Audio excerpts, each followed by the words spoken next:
लोक सभा इंतखाबात के लिए वेस्ट बंगाल में कांग्रेस के साथ इत्तेहाद के ख़त्म होने का ऐलान करते हुए ममता बनर्जी ने कहा कि तृणमूल कांग्रेस तमाम 42 सीटों पर आज़ाद इंतखाब लड़ेगी।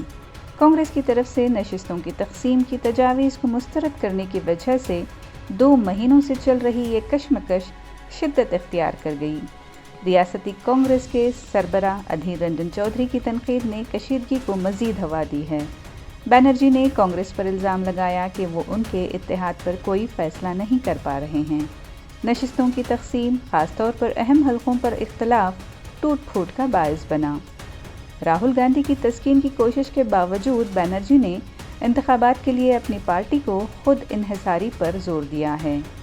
इस सूरत हाल को समझने के लिए सालार डिजिटल से बात कर रहे हैं फॉर्मर यूनियन मिनिस्टर और farmer deputy chairman Rajya Sabha doctor के रहमान खान। सर, जैसा कि आप जानते हैं कि ममता बनर्जी ने वेस्ट बंगाल में कल ऐलान कर दिया है कि तृणमूल कांग्रेस बंगाल की तमाम 42 सीटों पर आज़ादाना तौर पर मुकाबला करेगी। बतौर सीनियर कांग्रेस लीडर आप इस पर क्या कहना चाहेंगे सर? एक इमोशनल स्टेट, मैं समझता हूँ कि उनका स्टेटमेंट जो है इमोशनल है, वो भी इंडिया अलायंस का एक पार्ट है और उनका भी रोल इम्पॉर्टेंट है। मैं समझता हूँ कि एक इमोशनल स्टेटमेंट है, क्योंकि वहाँ कांग्रेस, क्योंकि उसके कांग्रेस ने ज़्यादा सीटें पूछे हैं। ये मैं समझता हूँ कि जो हमारे कांग्रेस प्रेसिडेंट खरगे जी हैं, जो उसके भी अलायंस के भी प्रेसिडेंट हैं, वो आपस में बातचीत करके, अभी वो प्रोसेस शुरू नहीं हुआ है, वो it is a reaction for another reaction.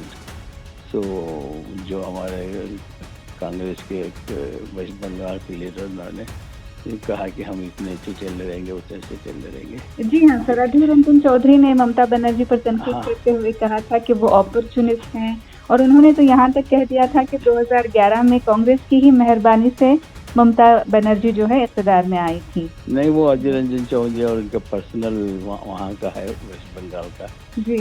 वो कोई उनके स्टेटमेंट को एंडोर्स नहीं करता। अलायंस, जब हम अलायंस में रहते हैं और अलायंस में रहना चाहते हैं, हमको एहतियात बरतना है, मैं समझता हूँ। तो अधीर रंजन चौधरी का जो स्टेटमेंट है, मुझे लगता है कि अननेसेसरी है। सर, मगरबी बंगाल में अब इन हालात में कांग्रेस और तृणमूल कांग्रेस के दरमियान ताल्लुकात कशीदा नज़र आ रहे हैं, तो इनको ठीक करने के लिए क्या इक़दाम किए जाने चाहिए सर? नहीं, इक़दाम करेंगे, ऐसा नहीं कि इक़दाम नहीं करेंगे।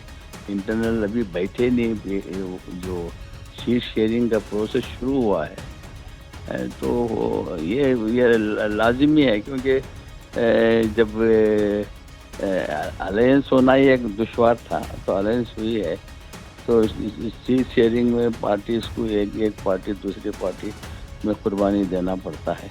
मैं समझता हूँ कि